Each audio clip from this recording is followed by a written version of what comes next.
अल्लाह के नबी ने पूछा, आयशा तुम्हें किस चीज ने रुलाया? फरमाया, अल्लाह के नबी सल्लल्लाहु अलैहि वसल्लम अचानक जहन्नम का तसव्वुर करके मेरे आंखों में आंसू आ गए, मैं रोने लगी। आए अल्लाह के नबी, कयामत का दिन होगा, बड़ा सख्त दिन होगा, मैदान महशर का दिन होगा, बड़ा सख्त दिन होगा। क्या उस वक्त लोग अपने रिश्तेदारों को पहचानेंगे? क्या उस दिन लोग अपने रिश्तेदारों को पहचानेंगे? शौहर अपनी बीवी को पहचानेगा, बाप अपने बेटे को पहचानेगा भी या नहीं पहचानेगा? तो नबी अकरम सल्लल्लाहु अलैहि वसल्लम ने उस मौके पर जवाब दिया, आयशा इंदल मीजान, जब तराजू रखी जाएगी और नेकियां और बुराइयां तौली जा रही होंगी, उस वक्त कोई किसी को नहीं पहचानेगा। बाप अपने बेटे को नहीं पहचानेगा, शौहर अपनी बीवी को नहीं पहचानेगा, माँ अपनी बेटी को नहीं पहचानेगी, भाई अपने बहन को नहीं पहचानेगा। हर इंसान को यह फिक्र होगी कि इस तराजू में जो हमारी नेकियां और बुराइयां तौली जा रही हैं, हमारी नेकियों का पलड़ा भारी होता है या नहीं, हमारी बुराइयों का पलड़ा उठता है या नहीं, हमारी नेकियां बुराइयों से ज्यादा होती हैं या नहीं। जिस वक्त नेकियां और बुराइयां तौली जाएंगी, कोई किसी का ख्याल न करेगा, किसी को किसी की परवाह नहीं होगी, किसी को किसी की परवाह नहीं। शौहर को बीवी की नहीं, बाप को बेटे की नहीं, माँ को बेटी की नहीं, भाई को बहन की नहीं, कोई किसी को याद नहीं करेगा इस मौके पर। फरमाया, आए आयशा, और दूसरा मौका तब आएगा जब कोई किसी को याद नहीं करेगा। पुल सरात पर गुजरते हुए, पुल सिरात से हर इंसान को गुजारा जाएगा, पुल सिरात से लोग गुजरेंगे और पुल सिरात जिससे लोग गुजरेंगे उसी के नीचे जहन्नम होगी, उसी के नीचे जहन्नम भड़क रही होगी। गुनाहगार लोग भी पुल सिरात से जाएंगे और फौरन बीच में जाकर उनका हाथ छूटेगा और नीचे जहन्नम के अंदर वो गिर जाएंगे। इस पुल सिरात से जब इंसान को गुजारा जाएगा तो कोई किसी को याद नहीं करेगा। बाप चाहेगा कि इस पुल सिरात से मैं आसानी के साथ गुजर कर उस पार पहुंचकर जन्नत में चला जाऊं, बेटा चाहेगा कि मैं चला जाऊं, भाई चाहेगा कि मैं चला जाऊं, बीवी चाहेगी कि मैं गुजर जाऊं। न शौहर बीवी को उस वक्त याद करेगा, न बाप बेटे को याद करेगा, न भाई बहन को याद करेगा, न माँ बेटी को याद करेगी, कोई किसी को उस वक्त याद नहीं करेगा। मेरे भाइयों, इन मौकों पर कोई किसी को याद नहीं करेगा, हालात ही ऐसे होंगे। इसी से मिलता जुलता एक नक्शा कुरान करीम ने यूं खींचा है, यौम यफिर्रुल मरउ मिन अखीही व उम्मिही व अबीही व साहिबतिही व बनीह। कयामत के दिन इंसान भाग रहा होगा अपने बाप से, यौम यफिर्रुल मरउ मिन अखीही, अपने भाई को देखकर भाग रहा होगा, व उम्मिही, बेटा अपनी मां को देखकर भाग रहा होगा, व अबी, बेटा अपने बाप को देखकर भाग रहा होगा, व साहिबती,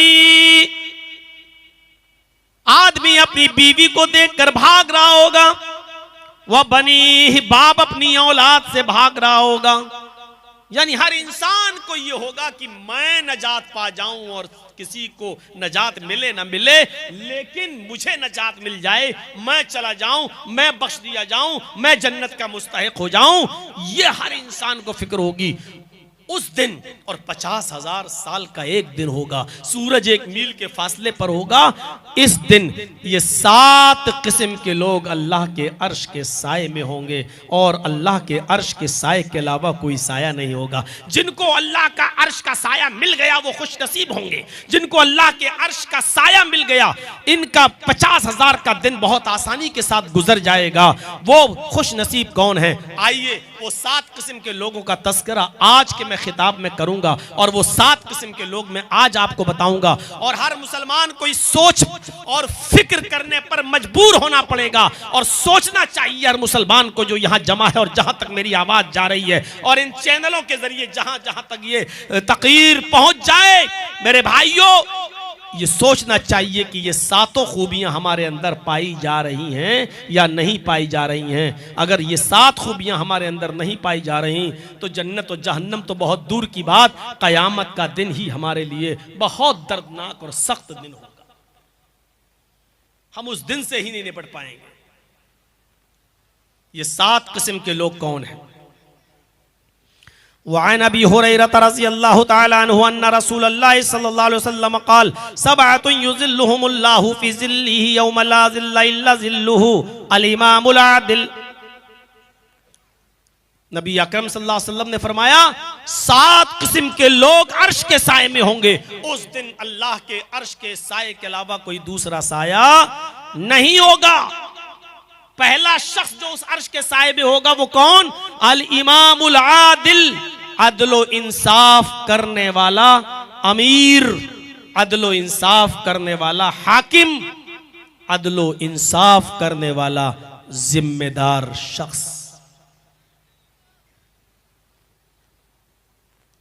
अदलो इंसाफ आज हमारे समाज और मुआशरे में कहां बाकी रह गया है? यह हदीस सिर्फ अमीर के लिए ही नहीं है, यह हदीस सिर्फ हाकिम वक्त और अमीरुल मोमिनीन ही के लिए नहीं है। आप भी हाकिम हैं। कुल्लुकुम मसऊलुन कुल्लुकुम राइन व कुल्लुकुम मसऊलुन अन रायती। तुम में से हर शख्स राई है, चरवाहा है, और उससे उसकी चरागाह के बारे में सवाल होगा। एक बाप अपने घर का निगरान है, बाप से उसके घर के ताल्लुक से, मर्द से उसके घर के ताल्लुक से सवाल किया जाएगा। याद रखिएगा। आपके 4 बेटे हैं, 3 बेटियां हैं, तीनों बेटियों की शादी कर दी, मोटरसाइकिल दे दी, 4 व्हीलर दे दिया, गाड़ी दे दी, लेकिन आपने अपनी बेटियों को अपनी वरासत और जमीन से हक नहीं दिया, उनको हिस्सा नहीं दिया, तो आप भी अर्श का साया नहीं पाएंगे। अल्लाह तबारक व तआला के अर्श के साए के अलावा कोई साया नहीं मिलेगा। आप जालिम की हैसियत से मैदान महशर में खड़े होंगे। हर बाप यहां तसव्वुर करे और सोचे। आप ये मत सोचो कि इस हम्माम में सिर्फ आप सब नंगे हो, ये स्टेज पर बैठे हुए बड़े बड़े मुल्ला मौलवी नंगे नजर आएंगे। बेटी की शादी कर दी, दे तो दी मोटरसाइकिल, अब जमीन में से हिस्सा भी मिलेगा। मिलेगा। गाड़ी देने के बारे में अल्लाह के नबी का हुक्म नहीं है, 4 व्हीलर देने के लिए अल्लाह के रसूल ने नहीं कहा था, लेकिन जमीन वरासत का हकदार अल्लाह ने बेटी को भी बनाया है, अल्लाह ने भी और अल्लाह के रसूल ने, वो आपको देना पड़ेगा। 50 लाख का जहेज दे दो तब भी बेटी का हक नहीं मार सकते हो आप, बहन का हक नहीं मार सकते हो आप। कभी कभी हंसी आती है, ऐसे ऐसे लोग मुत्तकी बनते हैं। अब हमारे इटावा में एक नौजवान आदमी था बेचारा, हमारे इटावा का, मैं वजू बना रहा हूं रमजान के महीने में, इस रमजान में नहीं, दूसरे रमजान की बात कर रहा हूं। वजू बना रहा हूं तो कुल्ला कर रहा, वो भी जोहर की नमाज का वक्त था, जुमेरात का दिन, कुल्ला कर रहा है, और कुल्ला करने के बाद मस्जिद में, और बाद में कहता है मौलाना ये रोजे की हालत में जो कुल्ला करता हूं ना, तो इस जबान में थोड़ा सा पानी लगा रहता है, ऐसे ऐसे कुल्ला कर दिया तो थोड़ा सा तो लगा है ना जबान में, अगर ये थूक के जरिए ये जबान का लगा हुआ पानी अगर पेट में चला जाए तो इससे रोजे में कोई फर्क तो नहीं पड़ेगा। मैंने कहा यार बड़ा मुत्तकी आदमी है, कितना बारीक सवाल कर रहा है। मैंने कहा ठीक है, आपने मसला पूछा है, ये बहुत से लोगों के जहनों में खटकता है, कल इंशाल्लाह जुमे के खुतबा में हम इसको क्लियर कर देंगे और सबको मालूम हो जाएगा, तो कल तक इंतजार करो। अब मस्जिद में जितने लोग नमाज पढ़ने वाले थे हमसे बाद में पूछने लगे मौलाना ये क्या पूछ रहा था, मैंने कहा कल बताऊंगा। कि मौलाना ये क्या पूछ रहा था, मैंने कहा कल बताऊंगा, इसके मसले का जवाब कल दूंगा। तो 1-2 मेरे बहुत करीबी लोग थे, मैंने कहा यार वो ऐसा से पूछ रहा था, तो हमने कहा कल बताएंगे, कल सबको पता चल जाएगा इंशाल्लाह। कहने लगा 900 चूहे खा के बिल्ली चली हज को, क्यों? पता चला कि वो उसकी बहनें उससे नाराज, उसकी बेटी उससे नाराज, उसका बाप उससे नाराज। पता लगाया तो बाप को कोई और रीजन बाप ने बताया कि वो इंसाफ का तकाजा यह था कि मैं अपने दोनों बेटों को बराबर बराबर दूं, लेकिन इसने कमीने ने अपने भाई का हक मारा। बहन की शिकायत यह थी कि ये हमें भी हक नहीं दे रहा है, बेटी की शिकायत यह थी कि ये मेरा भी हक मारे बैठा हुआ है। अब दूसरे दिन जब जुमा था, खुतबा था, मैंने उसी खुतबे में 25 मिनट तक तो सही खुतबा दिया और 5 मिनट जब रह गए तो उसी में मैंने नंगा किया और मैंने कहा कि लोग मुझसे मसला पूछते हैं कि जर्जी साहब, रोजे की हालत में कुल्ला करते वक्त जबान का लगा हुआ पानी थूक के जरिए अगर अंदर चला जाए तो उससे रोजे पे कोई फर्क तो नहीं पड़ता।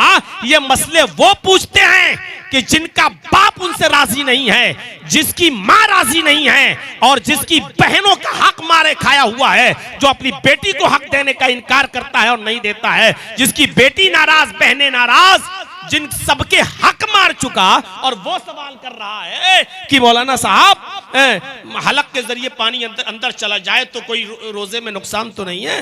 ये ऐसा ही समझो कि कोई शख्स ये कहे कि हराम की हालत में मच्छर मारना कैसा है और वो खुद बेचारा 15-15, 20-20 मर्डर किया हुआ, और वो सवाल करे कि रोजे की हालत में मच्छर मारना कैसा है। ये बिल्कुल वैसा ही सवाल है, हक मार के खा गया। सब नंगे नजर आएंगे। शादियां तो बड़े शौक से कर देते हो। 15 साल का अरसा हो गया, मुझे बताइए कितनी चेंजिंग आई 15 साल में? जहेज बंद हुआ, गाड़ियां बंद हुई नहीं। तो आप 15 साल पहले जहां खड़े थे आज भी आप वहीं खड़े हुए हो, जहां 15 साल पहले थे आज भी वहीं आप हैं। और उनसे पूछो कि जो अपनी बेटियों को गाड़ियां दे देते हैं, क्या वो जमीन और जायदाद में अपनी बेटियों को हक देते हैं या नहीं देते? इसमें कोई शक नहीं कि बाप की जिंदगी में किसी भी औलाद का कोई हक नहीं है। वो अपनी बाप की जिंदगी में कुछ नहीं ले सकता है। वरासत बाप के मरने के बाद तकसीम होगी, लेकिन जितनी जितनी होनी चाहिए, बेटे का कितना हक, बेटी का कितना हक, क्या उसको मिलता है? क्या कोई बाप मरने से पहले ये वसीयत करता है कि कुरान और हदीस के मुताबिक मेरे औलाद को कुरान और हदीस के मुताबिक हिस्से दिए जाएं और मेरी बेटियों को भी कुरान और हदीस के मुताबिक, मेरी बहन को भी कुरान हदीस के मुताबिक, मेरी माँ को भी कुरान हदीस के मुताबिक उसका हक दिया जाए? क्या कोई वसीयत करके जाता है? आप अपने घर के जिम्मेदार नहीं हैं। अल इमामुल आदिल, अदल इंसाफ करने वाला शख्स कयामत के दिन सबसे अर्श के साए में होगा। पहली चीज में ही हम नंगे नजर आ रहे हैं। अभी तो 7 चीजें हैं, अभी तो हमें आपको 7 बताना है। पहली चीज में ही हम नंगे नजर आ रहे हैं। सुन लो, जो बाप अपनी औलाद के साथ इंसाफ नहीं करता। हजरत नौमान इब्ने बशीर फरमाते हैं कि मेरे बाप मुझे अल्लाह के रसूल सल्लल्लाहु अलैहि वसल्लम के पास ले गए। मेरे बाप मुझे अल्लाह के नबी सल्लल्लाहु अलैहि वसल्लम के पास ले गए और कहने लगे कि अल्लाह के रसूल, ये मेरा बेटा है। नौमान इब्ने बशीर कह रहे हैं, आए अल्लाह के नबी, ये मेरा बेटा है। नौमान इब्ने बशीर के बाप कह रहे हैं, आए अल्लाह के नबी, ये मेरा बेटा है। मेरे पास एक बाग है, एक नखलिस्तान है, मेरे पास एक बाग है, मेरे पास एक गुलाम है, सॉरी, मेरे पास एक गुलाम है। मैं उस गुलाम को मैं जनाब अपने बेटे को देना चाहता हूं। तो फतन, आए अल्लाह के नबी, आप गवाह रहिए, मैं आपके सामने इकरार कर रहा हूं कि मेरे पास जो गुलाम है, जिसका मैं मालिक हूं, वो मैं अपने बेटे को गिफ्ट में दे रहा हूं, तोहफे में दे रहा हूं। अल्लाह के नबी सल्लल्लाहु अलैहि वसल्लम ने जो सवाल किया, बुखारी शरीफ की रिवायत पढ़िए, अल्लाह के नबी सल्लल्लाहु अलैहि वसल्लम ने उससे पूछा, नौमान इब्ने बशीर के बाप से, क्या तुम्हारे और भी बेटे हैं? क्या तुम्हारी और भी औलादें? इन्होंने जवाब दिया, हाँ अय अल्लाह के रसूल, मेरे और भी बेटे हैं। आपने फरमाया, क्या तुम सबको एक एक गुलाम दे रहे हो?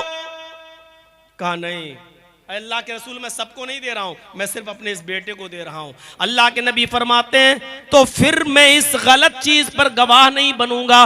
तुम अपने इस बेटे को भी गुलाम न दो, देना है तो सबको एक एक दो, और अगर नहीं देना है तो इसको भी मत दो। मुझे गलत चीज पर गवाह मत बनाओ, कयामत के दिन तुम्हें इसका हिसाब किताब देना होगा। अल्लाह के रसूल सल्लल्लाहु अलैहि वसल्लम गलत चीज पर गवाह नहीं बने, और फिर नौमान इब्ने बशीर को भी गुलाम नहीं मिला। बाप ने वो गुलाम अपने पास रखा। नबी अकरम का फरमान, क्या तुम सबको दे रहे हो? कहा नहीं, सबको नहीं, सिर्फ इसी को दे रहा हूं। तो अल्लाह के रसूल ने कहा फिर इससे भी ले लो, या तो दो तो सबको दो और नहीं देना है तो किसी को मत दो। यही अदल का तकाजा है। तो अर्श के साए में कयामत के दिन सबसे पहला शख्स कौन होगा? अल इमामुल आदिल, अदल और इंसाफ करने वाला। ये तो घर का जिम्मेदार हो गया, हुक्मरां भी, हाकिम वक्त भी। नबी अकरम सल्लल्लाहु अलैहि वसल्लम के जमाने के बाद एक दौर था जब हजरत उमर फारूक खलीफा बन गए। और सुनिए, जबरदस्त वाकया सुनाने जा रहा हूं। जब अमीरुल मोमिनीन खलीफा बने उस वक्त कई बार टक्कर हो चुकी थी शाह गस्सान के साथ। गस्सान के बादशाह के साथ कई मर्तबा हजरत उमर फारूक की टक्कर हुई। और शाह गस्सान, जिसका नाम जबला इब्ने अहम था, वो हजरत उमर फारूक की नजरों में खटक रहा था। और हजरत उमर फारूक भी उसके दुश्मन बने हुए थे कि कैसे इसको फतह किया जाए।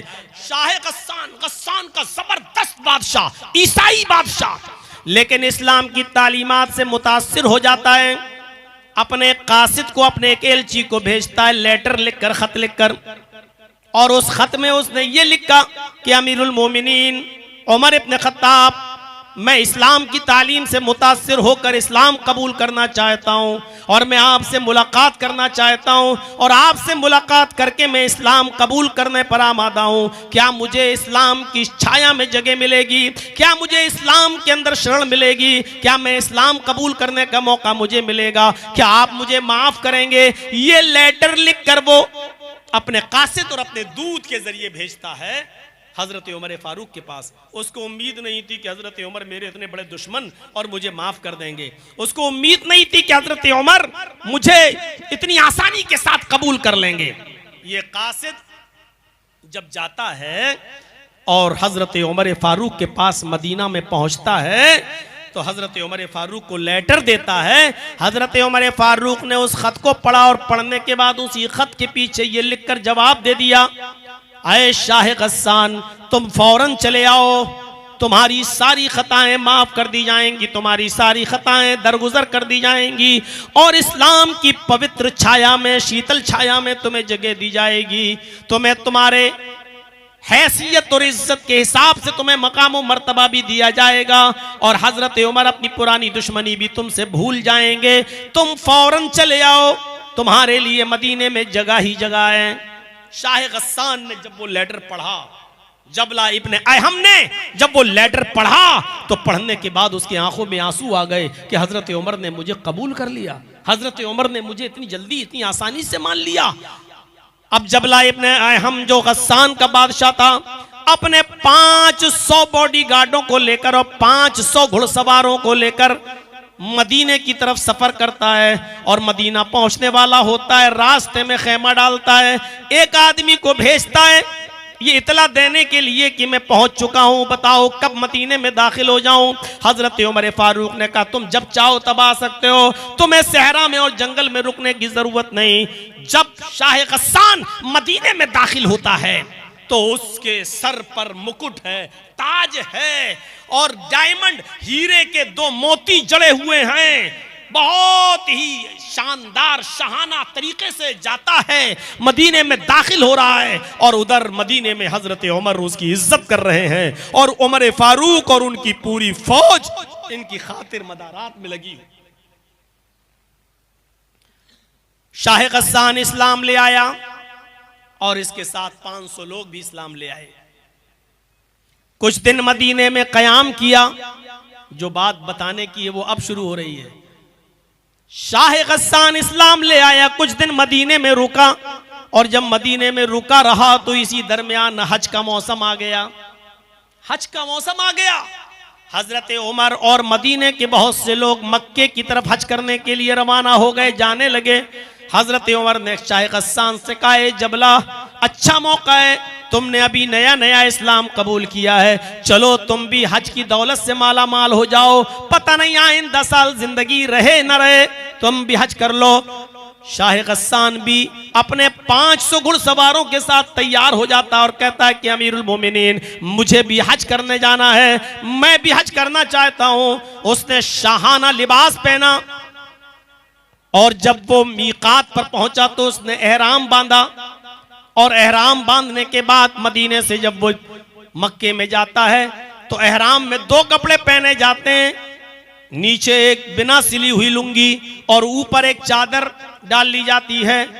शाह गस्सान बेहतरीन लुंगी पहने हुए हैं, चूंकि गस्सान का बादशाह था, पैसों की दौलत की कमी नहीं थी, इसलिए वो शानदार लुंगी पहने हुए हैं और ऊपर से चादर ओढ़े हुए हैं। खाने काबा का तवाफ शुरू हो जाता है। वो पहला चक्कर लगाने में कामयाब रहा। दूसरा चक्कर जब शाह गस्सान लगा रहा है तो भीड़ ज्यादा होने की वजह से एक देहाती नौजवान, एक एराबी नौजवान का पैर उसकी चादर पर रख गया। भीड़ थी बहुत ज्यादा, तो अचानक धोखे से ये इस नौजवान का, इस देहाती का पैर उसकी चादर पर रख गया, जिससे शाह गस्सान आगे पड़ता है तो उसकी लुंगी खुल जाती है। लेकिन चादर जो जिस्म पर पड़ी हुई थी वो इतनी लंबी थी कि जिसकी वजह से उसका सतर नहीं दिखाई देता। सिर्फ लुंगी खुल गई लेकिन सतर नहीं खुला। उस नौजवान ने जल्दी से वो चादर उठाई और शाह गस्सान को दे दी, लीजिए धोखे से मेरा पैर इस पर रख गया, लीजिए ये लुंगी आप पहनिए। शाह गस्सान चूंकि बादशाह था, तकब्बुर था, नया नया इस्लाम लाया था, उसको नहीं मालूम था कि इस्लाम लाने के बाद हमें क्या क्या छोड़ना पड़ेगा। उसने पीछे मुड़ के देखा, एक मामूली आदमी, एक नौजवान देहाती जिसके एहराम पर कपड़े पर जोड़ लगे हुए हैं, पैबंद लगे हुए हैं। कहा, गरीब आदमी, देहाती, तूने मेरी चादर पर पैर रखकर मेरी लुंगी खोल दी। इसने एक थप्पड़, जोरदार थप्पड़ उस नौजवान को रसीद कर दिया। इस बादशाह ने, जबला इब्ने अयहम ने एक थप्पड़ उस नौजवान को मारा। थप्पड़ इतनी जोर से मारा कि उस नौजवान की एक आंख फूट गई, उसकी आंख का ढेला बाहर आ गया। उस नौजवान ने उस वक्त कुछ नहीं कहा और तवाफ करने लगा। शाह गस्सान ने भी अपना तवाफ किया। जब ये नौजवान तवाफ करने के बाद अपने कबीले में पहुंचता है, जब ये नौजवान तवाफ करके अपने कबीले में जाता है, वहां के लोगों ने पूछा कि तुम्हारी आंख कैसे फूट गई। इसने पूरी की पूरी बात बताई तो पूरा कबीला गुस्सा हो गया।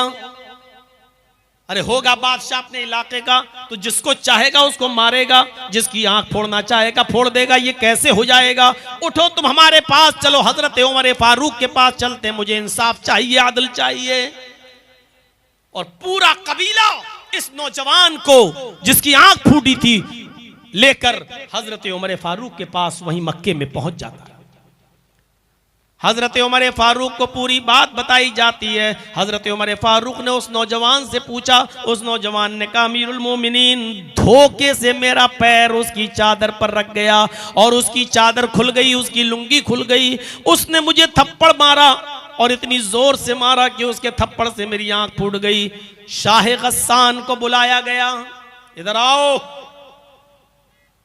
आया। अब दोनों में जो गुफ्तगू हुई वो कुछ इस अंदाज से गुफ्तगू थी।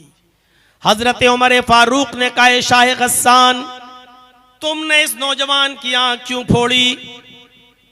शाह गस्सान का जवाब था, अमीरुल मोमिनीन, इस नौजवान ने मेरी लुंगी पर अपना पैर रख दिया जिसकी वजह से मेरी लुंगी खुल गई। यह गरीब आदमी, फटे पुराने कपड़े पहनकर, एहराम पहनकर आने वाला, यह आदमी मेरी चादर पर पैर रखेगा। मैंने एक थप्पड़ मारा और थप्पड़ जोर से लग गया, उसकी आंख फूट गई। हजरत उमर फारूक रज़ियल्लाहु ताला अन्हु ने कहा, शाह गस्सान, उसने मुझे बताया है कि धोखे से उसका पैर चादर पर रख गया था, जिसकी वजह से ये चादर तुम्हारी खुल गई, लुंगी खुल गई। इतनी छोटी सी गलती की इतनी बड़ी सजा तुमने उसको दी, ये मुनासिब नहीं। शाह गस्सान ने कहा, ठीक है, कोई बात नहीं, हो गई गलती, मार दिया थप्पड़। आप एक गरीब आदमी को बचाने में इतना इंटरेस्ट क्यों ले रहे हैं? अय अमीरुल मोमिनीन, ठीक है, हो गई, मार दिया थप्पड़, लेकिन आप उसको बचाने में क्यों लगे हैं? एक गरीब आदमी को क्यों बचा रहे हैं? हजरत उमर फारूक ने कहा, शाह गस्सान, इस्लाम लाने के बाद अमीर और गरीब का फर्क नहीं रहता है। इस्लाम की तालीम यही है कि अमीर और गरीब सब बराबर हैं। अय शाह गस्सान, तुम बहुत बुरा जुमला अदा कर रहे हो। तुम्हें इंसाफ, तुम्हारे साथ इंसाफ किया जाएगा और इस नौजवान को इंसाफ मिलना चाहिए। शाह गस्सान ने कहा, अच्छा ठीक है, तो बताइए मुझे क्या करना होगा। बहुत मामूली सी चीज। हजरत उमर ने कहा, बहुत मामूली सी चीज। कहा क्या? इस आदमी से माफी मांग लो, इस नौजवान से माफी मांग लो, इस देहाती से माफी मांग लो। अगर ये माफ कर देता है तो कुछ नहीं, और अगर माफ नहीं करता तो कुछ ले दे के मामला बना लो। जितने में वो तैयार हो जाए उसको उसकी आंख का नुकसान दे दिया जाए, जितने में वो राजी हो जाए ये माल उसको दे दिया जाए, तुम्हें छोड़ दिया जाएगा। हजरत उमर फारूक से शाह गस्सान ने कहा, अमीरुल मोमिनीन, मैं एक मामूली और गरीब आदमी से माफी तो मांग नहीं सकता, ये नहीं होगा। इसने मेरी लुंगी पर पैर रखा है, गलती पहले उसने की, मैंने थप्पड़ मार दिया, उसकी आंख फूट गई। मैं इसको कुछ ले दे के भी मामला नहीं बनाना चाहता, ना मैं माफी मांगूंगा ना कुछ ले दे के मामला बनाऊंगा। अब बताइए इंसाफ का तकाजा क्या है? इस नौजवान को कैसे इंसाफ दिलाना चाहते हैं? अमीरुल मोमिनीन हजरत उमर ने कहा, तो फिर तैयार हो जाओ, आंख के बदले आंख, तुम्हारी भी आंख फोड़ी जाएगी। पढ़िए सीरत फारूक अल्लामा शिबली नौमानी की। मेरे भाइयों, कहा कि तुम्हारी भी आंख फोड़ी जाएगी। बिदक गया, झुरझुरी तारी हो गई। मैं गस्सान का बादशाह, अमीरुल मोमिनीन, मेरी आंख फोड़ी जाएगी? आप जानते हैं किससे बात कर रहे हैं? मैं गस्सान का बादशाह रह चुका हूं, मेरा बाप भी बादशाह रह चुका है, मेरा दादा भी बादशाह रह चुका है। बादशाहत मेरे खानदान से चली आ रही है, बादशाहत मेरे खानदान की रखेल है। ये ओहदे मुझे खानदान से चले आ रहे हैं और मैं इससे माफी मांगूंगा। हजरत उमर ने कहा, नहीं मत मांगो, आंख के बदले आंख। कहा, अमीरुल मोमिनीन, जब इस्लाम के अंदर बड़े लोगों की कोई इज्जत नहीं, साहिब इख्तिदार की कोई हैसियत नहीं, इस्लाम जब ऊंचे और बड़े मकाम और मर्तबे वालों को कोई इज्जत नहीं दे सकता है, उनका ख्याल नहीं रख सकता, तो ऐसा इस्लाम फिर किस काम का? मैं इस्लाम को ही छोड़ दूंगा, मैं फिर से ईसाई बन जाऊंगा, ऐसा इस्लाम मुझे नहीं चाहिए। हजरत उमर ने कहा, फिर तेरी मर्जी। उसने कहा, ठीक है, मैं जा रहा हूं गस्सान, और मैं फिर से ईसाइयत कबूल करूंगा। हजरत उमर ने कहा, तुम इस गस्सान नहीं जा सकते हो। आए शाह गस्सान, आए जबला इब्न आए, हम इस्लाम लाने से पहले तुम जो थे वो थे, लेकिन इस्लाम लाने के बाद तुम इस्लाम भी नहीं छोड़ सकते हो। अगर तुमने इस्लाम छोड़ने की जुर्रत की, अगर मुर्तद होने की कोशिश की, तो तुम्हें दूसरी सजा दी जाएगी जो इस्लाम के कानून में मुर्तद को मिलती है। उसने कहा, अगर मैं ईसाइयत कबूल कर लूं तो मुझे क्या सजा दी जाएगी? हजरत उमर फारूक ने कहा, फिर तेरी गर्दन उड़ाई जाएगी, क्योंकि इस्लाम के अंदर मुर्तद की सजा यह है कि उसको कत्ल कर दिया जाए। उसने सोचा, मैं तो दोनों तरफ से फंस गया, माफी मांग नहीं सकता, मेरी इज्जत के खिलाफ है, और आंख मेरी फोड़ी जाए ये तो और ज्यादा बेइज्जती की बात है। एक बादशाह की आंख फोड़ी गई, और अगर इस्लाम छोड़ रहा हूं तो मेरी गर्दन भी उड़ाई जा रही है, अब क्या करूं? उसने कहा, अमीरुल मोमिनीन, ठीक है, मुझे कुछ सोचने का मौका दीजिए। इतना बड़ा फैसला, कुछ सोचने का मौका तो दीजिए। हजरत उमर ने कहा, तुम्हें एक दिन की मोहलत दी जा रही है, कल इसी वक्त तक का टाइम है तुम्हारे पास, हमारी जबान में 24 घंटे, तुम्हें 24 घंटे की मोहलत दी जा रही है। कल इस वक्त तक तुम बता सकते हो माफी मांगते हो या नहीं, कुछ ले दे के मामला बनाते हो या नहीं, या आंख फुड़वाते हो या नहीं, या इस्लाम छोड़ रहे हो क्या? तुम कल सोच समझ के बता दो कि तुम्हें क्या करना है। मेरा मशवरा मानो तो सबसे आसान तरीका यह है कि उसको सॉरी बोल दो, उससे माफी मांग लो, और मुझे उम्मीद है कि तुम्हारा भाई भी तुम्हें माफ कर देगा, क्योंकि इस्लाम अफू दरगुजरी को पसंद करता है, वो माफ कर देगा। उसने कहा अमीरुल मोमिनीन अपना मशवरा अपने पास रखिए, मुझे एक दिन की मोहलत आपने दी है, मैं कल बताता हूं आपको। कहा ठीक है जाओ।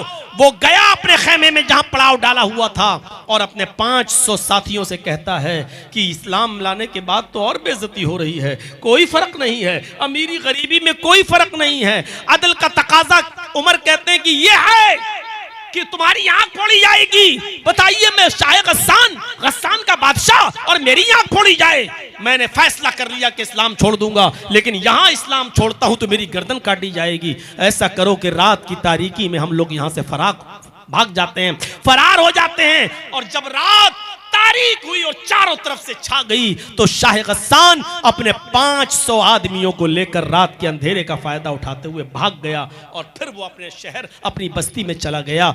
हजरत उमर फारूक को पता चला कि ये लोग तो रात में भाग गए, लेकिन कोई परवाह नहीं की। उस नौजवान को बुलाया, कहा मुझे अदल और इंसाफ उन 500 आदमियों के फिर जाने से और इस्लाम को छोड़ देने से भी ज्यादा प्यारा है। मैं नहीं चाहता कि ऐसे लोग इस्लाम के अंदर दाखिल हों जो अमीर होने के बावजूद तकब्बुर की चादर अपने ऊपर से ना उतार सकें, घमंड की रिदा अपने ऊपर से ना उतार सकें। मुझे ऐसे लोगों के इस्लाम की कोई चिंता नहीं है, चले गए कोई फर्क नहीं पड़ता। मुझे फख्र है कि मैंने न्याय, इंसाफ और अदल को कायम रखा है। मेरे प्यारे साथियों, अदल और इंसाफ का तकाजा ये था। हजरत उमर फारूक कौन थे? अमीरुल मोमिनीन। और अदल को कायम रखा। क़यामत के दिन अर्श के साए में वो अमीर भी होगा, वो हाकिम वक्त भी होगा जो अदल और इंसाफ करता होगा। सबातुन युज़िल्लुहुमुल्लाहु फी ज़िल्लिही यौमा ला ज़िल्ला इल्ला ज़िल्लुहु अल इमामुल आदिल। क़यामत के दिन अर्श के साए में सबसे पहले जगह उसको मिलेगी जो अदल और इंसाफ करने वाला बाप होगा, अदल और इंसाफ करने वाला इंसान होगा, अदल और इंसाफ करने वाला हाकिम होगा, अदल और इंसाफ करने वाला कोई जिम्मेदार होगा, उस आदमी को जगह मिलेगी। वो तो वाक़या सुना ही होगा, 50 बार सुना होगा, आपके उलमा ने बताया होगा। कबीले बनु मखजूम की वो औरत जो फातिमा नामी थी और पकड़ी गई चोरी में, अल्लाह के नबी ने कहा हाथ काट दो। कहा बड़े ऊंचे घर की लड़की, अगर इसका हाथ काटा गया तो नाक कट जाएगी। और सबसे ज्यादा चहीते, नबी के सबसे ज्यादा दुलारे हजरत उसामा इब्ने ज़ैद को भेजा गया कि जाओ आप सिफारिश करो। तो अल्लाह के नबी सल्लल्लाहु अलैहि वसल्लम से कहने लगे, अरे अल्लाह के नबी छोड़ दीजिए उस औरत को, उसका हाथ मत काटो, बड़े ऊंचे घर की लड़की है, अगर हाथ कट गया तो नाक कट जाएगी। अल्लाह के नबी सल्लल्लाहु अलैहि वसल्लम ने फरमाया, वाह, अल्लाह की हदों में से एक हद में सिफारिश लेकर आ गए हो। ये मेरी तरफ से हदें थोड़ी हैं, ये तो अल्लाह ने बयान किया है। सारिक़ु वस्सारिक़तु फ़क़्तऊ अयदियहुम, चोरी करने वाले मर्द और चोरी करने वाली औरत दोनों का हाथ काट दो। ये तो कुरान ने हद जारी की है। मैं कौन होता हूं? अल्लाह रब्बुल आलमीन की तरफ से कायम करदा किसी हद को बदलने वाला। उसका हाथ काटा जाएगा, और जब हाथ उसका काट दिया गया तो तमाम लोगों ने कहा अल्लाह के रसूल बड़ी नाक कट रही है, सुबकी हो रही है। लोग कह रहे हैं कि अमीरों का भी ख्याल नहीं रखा जाता है इस्लाम में। तो अल्लाह के नबी सल्लल्लाहु अलैहि वसल्लम ने उस वक्त जो तारीखी जवाब दिया वो हदीस की किताबों में मौजूद है। लौ अन्ना फातिमा बिन्त मोहम्मद सरकत लक़तअतु यदहा, उसने चोरी की, अगर उसकी जगह पर मोहम्मद की अपनी बेटी फातिमा भी चोरी करती तो मैं उसका भी हाथ काट देता, क्योंकि यह अदल है, यह इंसाफ है। जो चोरी करेगा और वो निसाब को, हद को पहुंचेगी तो उसको जो है सजा दिया जाएगा, चाहे वो मर्द हो या औरत। लिहाजा मेरी बेटी भी अगर चोरी करती तो उसका भी हाथ में काट देता।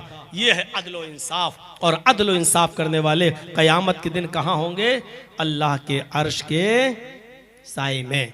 यहां जितने बैठे हैं ना, सब सोच लें कि पहला ही मामले में कितने लोग होंगे जो अर्श के साए से बेदखल कर दिए जाएंगे। चल हट, भागो यहां से। पहली चीज, अब आगे चलिए, आगे नौजवानों के लिए। आज का नौजवान अल्लाह ही बेहतर जाने कि अर्श के साए में जगह पा पाएगा या नहीं पा पाएगा। जो आदमी जलसों में भी मोबाइल खड़ा करके वीडियो बना रहा हो, जलसे से ज्यादा अपने यूट्यूब चैनल की फिक्र हो और अपनी कमाई की फिक्र हो, वो आदमी अल्लाह के अर्श के साए में। वशाबुन नशा फी इबादत रब्बिही, हाय हाय हाय, क्या बात कही अल्लाह के रसूल सल्लल्लाहु अलैहि वसल्लम ने। वो नौजवान, वो जवान जो अपने रब की इबादत में मसरूफ है। इबादत सिर्फ नमाज ही नहीं होती है, बस गए जोहर में 4 रकात पढ़ के चले आए, मगरिब में 3 पढ़ के चले आए, इशा में 4 रकात पढ़ के चले आए। इबादत सिर्फ यही नहीं होती, जो चीज भी इबादत कहलाती है। और वो नौजवान जो अल्लाह की इबादत में हर वक्त मसरूफ है, वो अल्लाह के अर्श के साए में होगा। वो उक़बा इब्ने नाफे नौजवान 1500 घुड़सवारों को लेकर निकला और जहां गया उसने इस्लाम का झंडा लहरा दिया। जहां गया उसने इस्लाम को फतह कर लिया, इस्लाम का झंडा लहराकर उस इलाके को फतह कर लिया। जहां गया, दाएं देखा तो इस्लामी इस्लाम, बाएं देखा तो इस्लामी इस्लाम। आगे बढ़ता जा रहा है, पीछे इस्लाम का झंडा लहराता जा रहा है। उसने ऐसा इस्लाम फैलाया, ऐसा इस्लाम फैलाया, ऐसा इस्लाम का झंडा लहराया कि इस्लाम का झंडा लहराते लहराते फहराते फहराते सामने समंदर आ जाता है। उसको समंदर ही समंदर दिखाई देता है। नौजवानों जरा इधर तवज्जो दीजिए और देखिए, ये भी नौजवान था, अपने 1500 घुड़सवारों के साथ सफर कर रहा है। दाएं देखता है तो इस्लाम का झंडा, बाएं देखता है तो इस्लाम का झंडा, पीछे मुड़ के देखता है तो मोहम्मद रसूलुल्लाह का परचम, और सामने देखता है तो कहता है कि समंदर ही समंदर। उसने अपनी तलवारों को जमीन में गाड़ा, अपने घोड़ों को बांधा 1500 लोगों ने, और उसके बाद समंदर के खारे पानी से वुजू बनाया और उसी समंदर के करीब खड़े होकर उसने 2 रकात नमाज पढ़ाई। जब उक़बा इब्ने नाफे ने नमाज अदा की और 1500 लोगों ने उसके पीछे नमाज अदा कर ली, तो उक़बा इब्ने नाफे उन समंदर की ताजा और उठती हुई लहरों को देखकर कहता है, आय अल्लाह, दाएं इस्लाम और बाएं इस्लाम और मेरे पीछे भी इस्लाम। जहां से मैंने गुजरा, मैंने तेरे नबी का झंडा लहरा दिया है, मैंने इस्लाम का परचम लहरा दिया है। अब मैं क्या करूं, सामने समंदर आ गया है। आय अल्लाह, अगर मुझे ये पता चल जाए, इलाहुल आलमीन, मुझे इस बात का इल्म हो जाए कि इस समंदर को पार करने के बाद भी कोई बस्ती रहती है, तेरी कोई मखलूक जिंदा है, तेरे बंदे आबाद हैं और कुफ्र कर रहे हैं, तो कसम है मुझे तेरे इज्जत और जलाल की, मैं अपने 1500 घुड़सवारों के साथ समंदर में छलांग लगा जाऊंगा और तैरना शुरू कर दूंगा और उस वक्त तक रुकने का नाम नहीं लूंगा जब तक कि समंदर को पार करने के बाद उस बस्ती पर भी तेरे नबी जनाब मोहम्मद रसूलुल्लाह का परचम न लहरा दूं, जब तक इस्लाम का झंडा न गाड़ दूं, उस वक्त तक मैं चैन और सुकून के साथ नहीं सोऊंगा। मेरे भाइयों, ये उक़बा इब्ने नाफे एक जवान आदमी है जो ये कह रहा है, आय अल्लाह, मैंने दाएं तेरे नबी का झंडा लहरा दिया, बाएं इस्लाम फैल गया, पीछे भी इस्लामी इस्लाम नजर आ रहा है, सामने समंदर है और मुझे नहीं मालूम कि समंदर को पार करने के बाद भी कोई बस्ती रहती है। अगर मुझे पता चल जाए इस समंदर को पार करने के बाद भी कोई बस्ती रहती है, तो मैं अपने घोड़ों को समंदर में डाल दूंगा और उस बस्ती पर भी तेरे नबी का परचम लहरा दूंगा। ये थे जो अपने रब की इबादत में लगे हुए थे, ये अर्श के साए में होंगे। हजरत हंजला का मामला कौन नहीं जानता। शादी हुई, बीवी घर में आई, पहली रात है, शबे जुफाफ भी मना ली और ऐलान हो जाता है कि आखिरी आवाज है, आखिरी निदा है। इस आवाज के बाद अब कोई भी आदमी अपने घर में नहीं बैठ सकता है, अपने घर में नहीं रुक सकता है।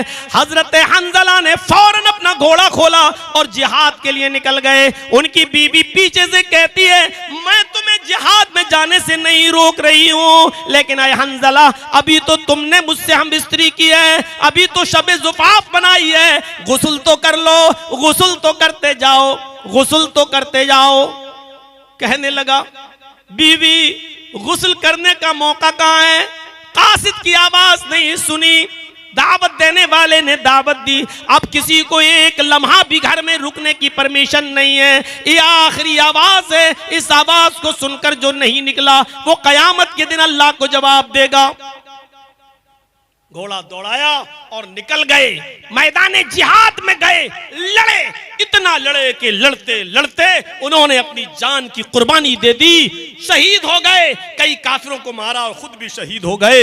मेरे भाइयों, जब उनको दफनाया जाने लगा तो आपको शायद यह मसला मालूम हो, जो अल्लाह की राह में कत्ल कर दिया जाता है उस शख्स को उन्हीं कपड़ों में दफनाया जाता है जिन कपड़ों में उसकी शहादत होती है।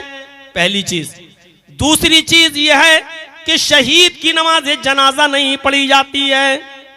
तीसरी चीज यह है कि उसको गुस्ल नहीं दिया जाता है और बगैर गुस्ल के उसको दफनाया जाता है। कयामत के दिन शहीद इसी हाल में अपनी कब्र से उठेगा कि उसके जिस्म से खून के कतरे गिर रहे होंगे। अल्लाह रब्बुल आलमीन उन कतरों को देख कर कहेगा, फरिश्तों इससे क्या हिसाब लूं? ये तो मेरी राह में सब कुछ कुर्बान करके चला आया, इसको जन्नत के अंदर दाखिल कर दो, जाने दो इसको जन्नत के अंदर।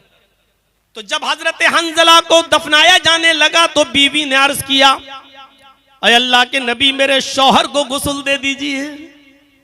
अल्लाह के नबी ने फरमाया, हंजला की बीवी शायद तुम्हें पता नहीं, शहीद को गुस्ल नहीं दिया जाता है, जनाजा नहीं पढ़ा जाता है। कहने लगी, मैं जानती हूं, मसला मालूम है, लेकिन मैं कैसे बताऊं?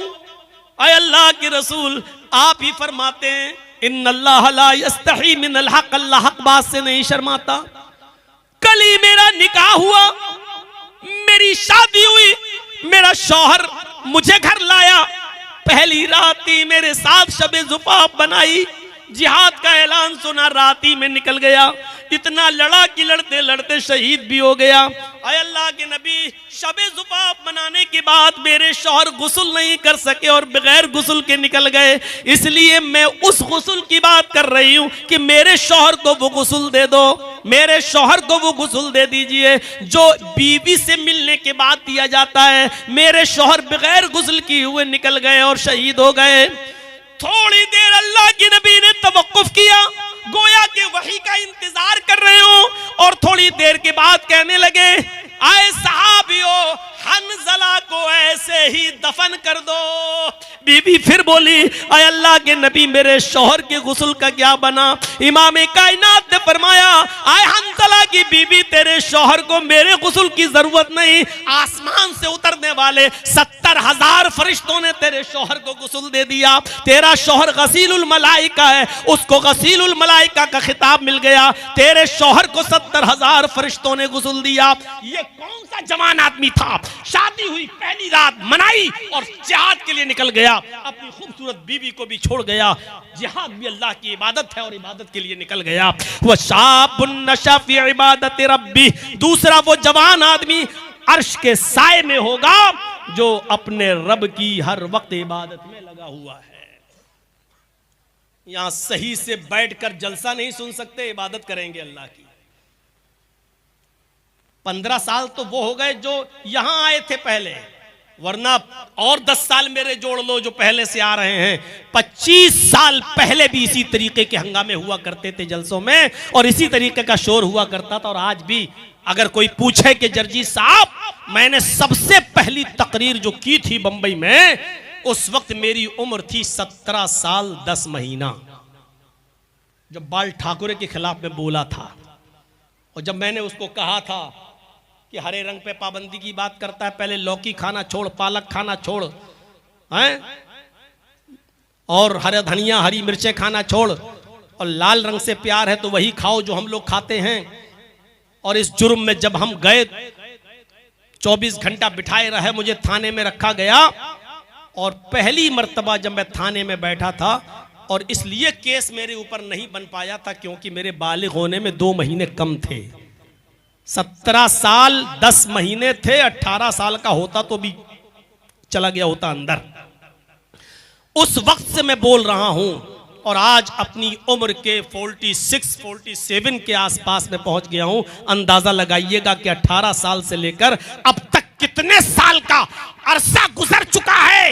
इस अरसे के बारे में कोई पूछे कि जर्जी साहब उस दौर से अब तक तकरीर कर रहे हो, आप जलसों में कितना फर्क देख रहे हो, जलसों में कितनी तमीज और कितना सलीका और कितनी तहजीब देख रहे हो, जलसों में कितना फर्क पड़ा है और जलसों में क्या सुधार आया है, आप कितने नंबर देना चाहते हो? तो जर्जीस देगा 100 में 0।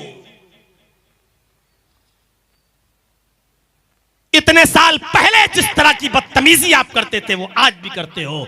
उससे पहले जो बदअक्ली थी वो आज भी है, उससे पहले जो बदतमीजी थी वो आज भी है, उससे पहले जलसों का जो अदम एहतराम आपके दिलों में था वो आज भी है, इससे पहले जलसों की जो नौयत आपके जहनों में थी वो आज भी है। कोई तब्दीली नहीं आई है। कद थोड़ा सा बड़ा हो गया है, फर्क सिर्फ इतना है कि पहले जवान थे, अब 4 बच्चों के बाप बन गए हो, बस इससे ज्यादा कोई फर्क नहीं आया है। हमारे समाज में, हमारी सोसाइटी में, हमारे इलाके में और हमारी बस्तियों में बुरा लगे तो लगता रहे, मत बुलाइएगा, कोई फर्क नहीं पड़ता। फर्क कुछ नहीं पड़ा, न जहेज में फर्क, न शादियों में फर्क, न जहेज की डिमांड में फर्क, न लेन देन में फर्क। मेरे भाइयों कोई फर्क नहीं पड़ा है। फर्क सिर्फ इतना पड़ा है कि पहले मस्जिदें कुछ झोंपड़ियों की हुआ करती थीं, अब थोड़ा सा एसी लगने लगी है, पंखे लगने लगे हैं, स्टैंडरी आ गई है। बस अब लोग मस्जिद बनाने का तो बहुत बड़ा सवाब समझते हैं, लेकिन मस्जिदों को भरना जुर्म समझ रहे हैं, वो नहीं जाते। मस्जिद तो बना ली, शब भर में ईमा की हरारत वालों ने, मन अपना पुराना पापी रहा, बरसों में नमाजी बन न सके। कोई फर्क नहीं पड़ा है हमारे इस समाज में, उस सोसाइटी में। और शापुन नशा फी इबादत रब्बी। चलिए दूसरा, 7 तक जाएंगे तो फजर यही हो जाएगी। तीसरी चीज देखिए, वरजुलुन कल्बुहु मुअल्लकुन फिल मसाजिद। 7 चीजें हैं, 2 चीजें बता चुका हूं और अब मैं किसी को खड़ा करके उन 7 चीजों को पूछूंगा, देखे कितनी गौर से सुन रहा है वो मेरी तकरीर। 7 चीजें जो बताई थी ना, और जिसका सर झुका होगा उसी को पहले खड़ा करूंगा। याद रखिए 7 चीजें पहले फिर सुन लो। पहली चीज अदलो इंसाफ करने वाला, दूसरी चीज नौजवान, लास्ट में पूछूंगा किसी को खड़ा करके। अभी 2 चीजें बता दी, वो नौजवान जो अपने रब की इबादत में लगा हुआ है। अब तीसरी चीज पे आइए, वरजुलुन कल्बुहु मुअल्लकुन फिल मसाजिद। वरजुलुन कल्बुहु मुअल्लकुन फिल मसाजिद। तीसरा वो आदमी अल्लाह के अर्श के साए में होगा जिसका दिल नमाज की तरफ लटका हुआ है। इस तरह क्यों बैठे हो? अरे बैठ जाओ, चप्पल उतार के उसके ऊपर बैठ जाओ। तुम तो ऐसे बैठे हो, लग रहा है जैसे यहां लैट्रिन कर रहे हो। हाँ, इस पे ऐसे बैठ जाओ। रजुलुन कल्बुहु मुअल्लकुन फिल मसाजिद। तीसरा वो आदमी अर्श के साए में होगा जिसका दिल मस्जिद की तरफ लटका हुआ है, अटका हुआ मस्जिद। समझ रहे हैं मतलब? जब जोहर की नमाज पढ़ के आया, खेती बाड़ी कर रहा है, कुछ काम कर रहा है, बार बार घड़ी देख रहा है, अभी असर में टाइम है, फिर काम कर रहा है, फिर बार बार कभी सूरज की तरफ देखता है, देखे असर का वक्त हुआ कि नहीं हुआ है। और जैसे ही असर का वक्त हुआ फौरन मस्जिद में असर पढ़ के आया, काम कर में लग गया, बार बार देख रहा मगरिब तो नहीं हो रही, मगरिब तो नहीं हो रही है। और जैसे ही मगरिब का वक्त हुआ मस्जिद में, मगरिब पढ़ के आया, खाना खाने बैठा घर पे, बार बार घड़ी देख रहा और मस्जिद की फिक्र लगी हुई है, ईशा का वक्त तो नहीं हुआ। और जैसे ही ईशा की नमाज पढ़ के मस्जिद में आया, सो गया। रात में कई बार उठता है, घड़ी देखता है कहीं फजर तो नहीं हो गई है, फिर सोता है, फिर चौंकती है उसकी नींद, फिर घड़ी देखता है फजर तो नहीं हो गई है, और उसका दिमाग मस्जिद की तरफ, उसका दिल मस्जिद की तरफ लटका हुआ है। ऐसा शख्स कयामत के दिन अर्श के साए में होगा जिसका दिल मस्जिद ही में लगा हुआ है। इसका यह मतलब नहीं कि काम धंधा छोड़ दो, बस वक्त का ख्याल रखो। मेरे प्यारे साथियों, हजरत मुसअब रजी अल्लाह तआला अन्हु ने आमिर इब्ने अब्दुल्लाह इब्ने जुबैर का एक वाकया नकल किया है कि जब उनके इंतकाल का वक्त आया, बहुत बीमार हुए और जिंदगी से बेचारे मायूस हो गए, बिस्तर पर लेटे हुए थे, इतने बीमार थे कि उनका उठना बैठना सब महाल था। लेकिन इस बीमारी के बावजूद जब उनके कान में आजान की आवाज गई, अल्लाहु अकबर अल्लाहु अकबर अल्लाहु अकबर अल्लाहु अकबर, फौरन अपने घर वालों से और अपने रिश्तेदारों से कहने लगे कि मुझे उठा दो, मस्जिद तक मुझे पहुंचा दो। ये मगरिब की नमाज का वक्त था। मगरिब की आजान की आवाज उनके कानों में गई।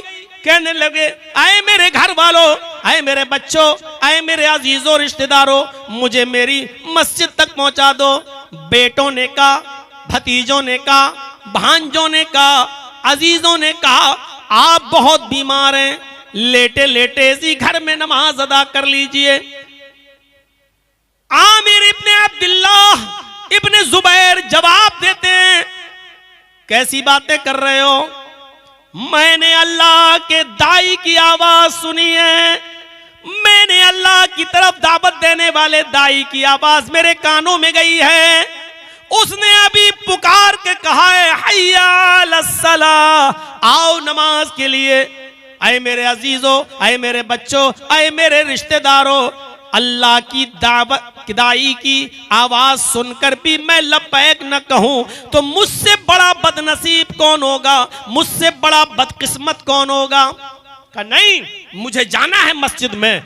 जिद की, इतनी जिद की, मुसाब इब्ने उमैर कहते हैं हजरत मुसाब कि उनको उनके रिश्तेदारों ने उठा लिया और उठाने के बाद सहारा देकर उनको मस्जिद तक पहुंचा दिया।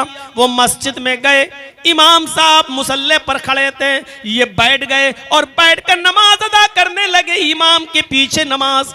इस हाल में भी अब आप अंदाजा लगाइए कि कितने बीमार थे, अभी आपको पता चलेगा। जब पहली रकात की क़याम खत्म हुआ, रुकू में गए, रुकू में गए, इन्होंने रुकू में भी बैठकर रुकू किया। सुब्हानक अल्लाहुम्मा रब्बना व बिहम्दिका अल्लाहुम्मा इग़फिरली दुआ पढ़ा। उसके बाद में ये सजदे में गए।